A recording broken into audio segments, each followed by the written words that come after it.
Have you misplaced your debit card? Don't panic. Just flip the switch. In the Paducah Bank app, you can easily turn on and off your debit card. Let me show you how. First, we're going to find this menu button. Go to Manage Cards. Here, you'll see a list of your debit cards. Obviously, we want to look for the number of our debit card. And you're going to see this red button, Turn Card Off. We're going to go ahead and turn it off. Are we sure we don't want to turn it off? Yes.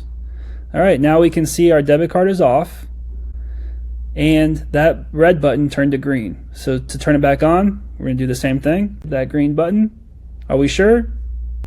Turn it back on. And as you can see, our debit card is now on. Thank you for watching, and remember, download the Paducah Bank app today so you can manage your money anytime, anywhere.